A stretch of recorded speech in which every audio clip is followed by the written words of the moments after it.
with solid subscribers. Live at Moro Vlog.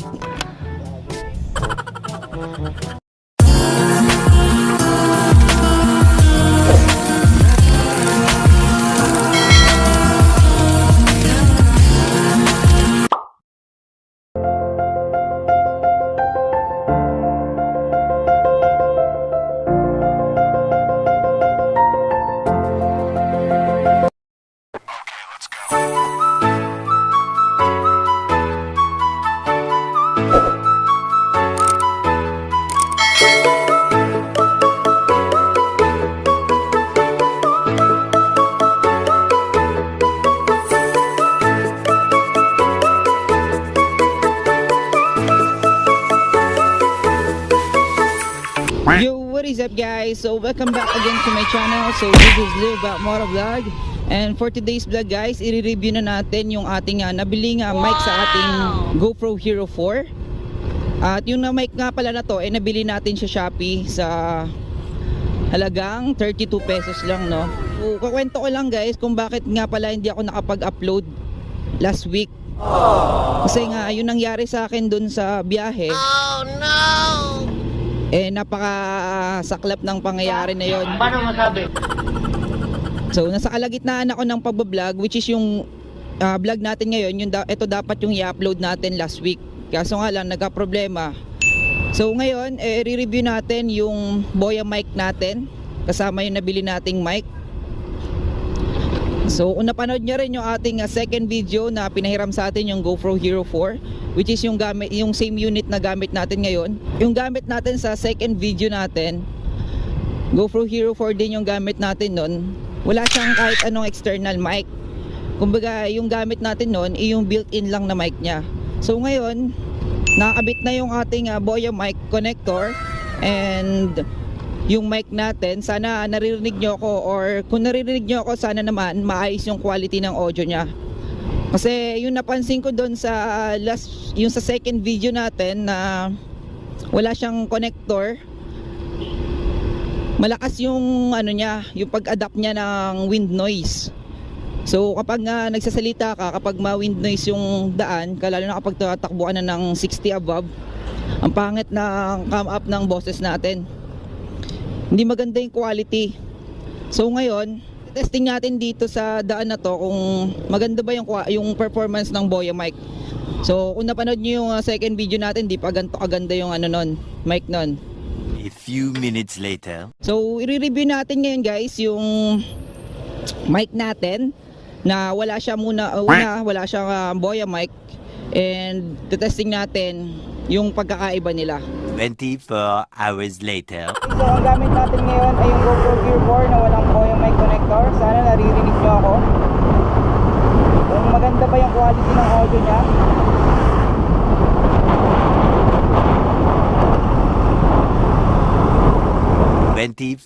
Hours later. So hey guys,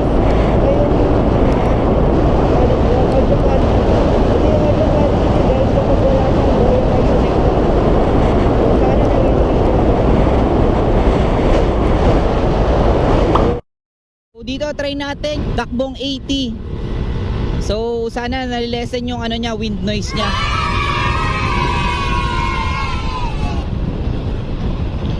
Napakadami ring sasakyan.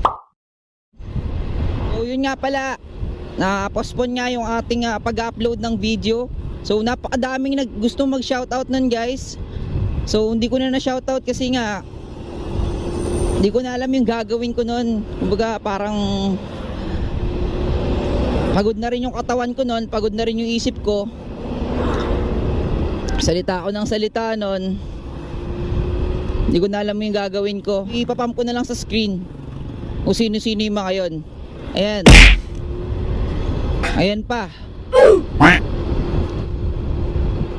Sana napakadami nyo. Hindi ko na kayo na isa-isa kasi nga hindi ko rin naman na-expect na mangyayari yung ganun. So hanap lang tayo ng isang mahabang stretch para matesting natin yung performance ng BOYA mic connector, kung mas maganda ba kapag merong BOYA mic compared to GoPro Hero 4 lang na walang mic. yung built-in lang niya na gamit natin, no. Napakadaming sasakyan, paano tayo makakapag-review dito?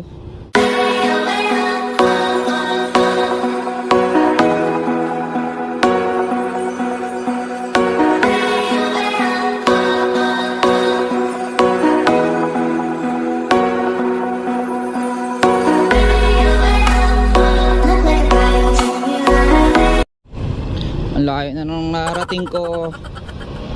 A few moments later.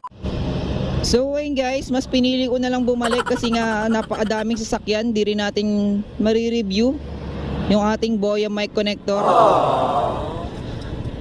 Kasi yung oras na to, rush hour, magna 9 na rin.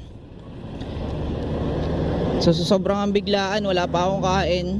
Oh no! So mas pinili ko na lang bumalik dahil magkakabit din tayo ng ating accessories sa ating motor. Wow! So kung napansin nyo nga pala, itong makikita nyo to,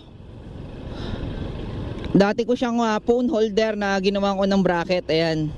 So DIY bracket yan. So dito ko minsan nilalagay yung GoPro ko. So napakatibay naman yan guys. Dito to yan. Yung old lang siya na Moto Wolf na phone holder. So sa kabila, phone holder to, kung nakikita nyo sa first video ko. So meron akong phone holder nun. Kaso nga lang nasira siya. So ito yung papalitan natin. Right. So ayan, try natin kung maganda yung quality ng audio nya, no.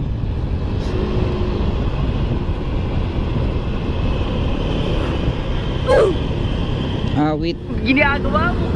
Na-late yan. Niyo Soul versus Niyo I-125.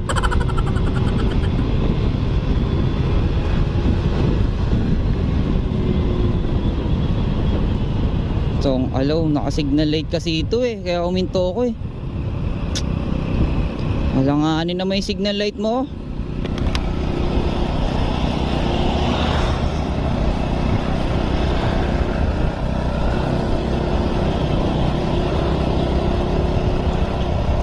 Tay, signal light niya po. Yun, napakaganda ng daan, no. So try natin mag 80. Sana naririnig nyo ako. Ayan, 80. Sana guys, naririnig nyo ako.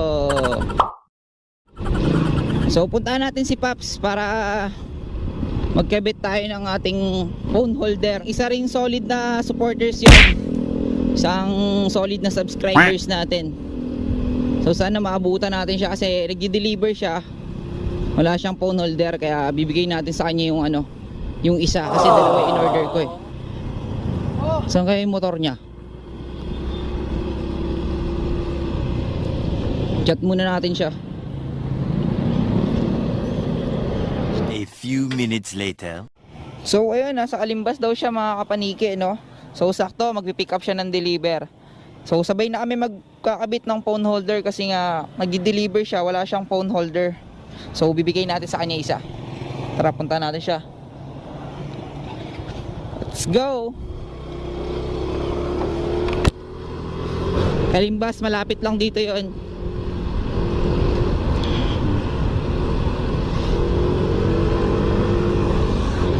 Sakto, pipick up siya ng deliver para ikabit na rin namin. Uy. So di ko pa nga pala siya nabubuksan, di ko pa alam yung actual niya, itsura. So sabay namin bubuksan. So lalagay ko na lang din sa description below para kung gusto nyo mag-avail. Ito, Kalimbas. Ito natin siya dito. Ayun, yung motor ni Paps. Solid subscribers, Libat Moro Vlog.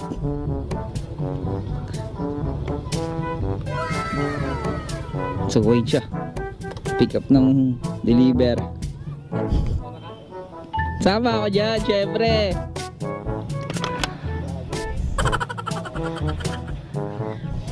So ayan, magkakabit kami ng phone holder. So didiskartehan na lang namin kung paano namin kakabit to, no.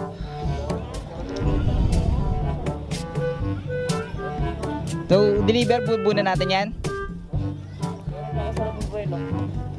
Sa loob ng buwelo? Tara, punta natin yan. Meron pa ako dun, ulit, bilako. Meron ka ulit bilao? Tara. Tulungan na kita. Para sabay-sabay na tayo. Pick upin mo na lahat. Tara. Hindi ko alam kung ano unahin natin, pero ito na lang. Let's go. So yun. Samahan na lang natin yung papips natin.